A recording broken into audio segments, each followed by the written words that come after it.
Ungkapan rezeki tak kemana mungkin tepat untuk peristiwa ini. Saat banjir melanda sebagian wilayah Jabodetabek, warga dihebohkan dengan uang hanyut. Penemuan uang ini bahkan viral di media sosial. Uang siapa ini yang hanyut? Tulis Instagram jkt.fyp. Terlihat video lembaran kertas hanyut mengikuti arus saat hujan dan air menggenangi seperti kawasan perumahan. Benda tipis ini hanyut hingga mendekati pagar rumah. Saat video di zoom, terlihat benda tersebut bukan sekadar kertas biasa, tapi seperti lembaran uang 100.000. Rezeki tak selalu datang dari kerja keras, kadang datang dari hujan terbawa air hingga ke teras, caption di salah satu akun TikTok. Video ini pun beredar luas dan dipajang di berbagai platform medsos. Akun Instagram thingsmart.id misalnya yang turut memosting video serupa.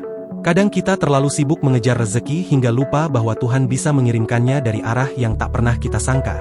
Rezeki tak selalu hadir dari lembur, keringat, atau rencana yang kita susun rapi. Bisa jadi ia datang tanpa diduga, seperti uang hanyut di bawah hujan, lalu berhenti tepat di depan rumah kita. Tak hanya satu video, viral juga kehebohan warga di balik banjir. Banjir dianggap musibah yang membawa hikmah karena ada rezeki lain datang. Di Facebook terlihat warga sengaja berkumpul di satu tempat yang mirip got atau saluran air yang tak terlalu besar. Tawa dan canda gembira terdengar dari kumpulan warga. Ternyata mereka tak sekadar berkumpul tapi sengaja menunggu uang hanyut. Di balik musibah banjir, ada rejeki nomplok menjaring uang hanyut. Demikian tulis akun Hubert di video reel Facebook.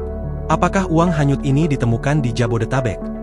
Diketahui, banjir menyerang Jakarta dan kawasan penyangganya seperti Tangerang dan Tangerang Selatan juga Bekasi. Hingga berita ini diturunkan tribunnews.com masih mencoba mengonfirmasi di mana lokasi kejadian uang hanyut yang diklaim ditemukan saat banjir ini.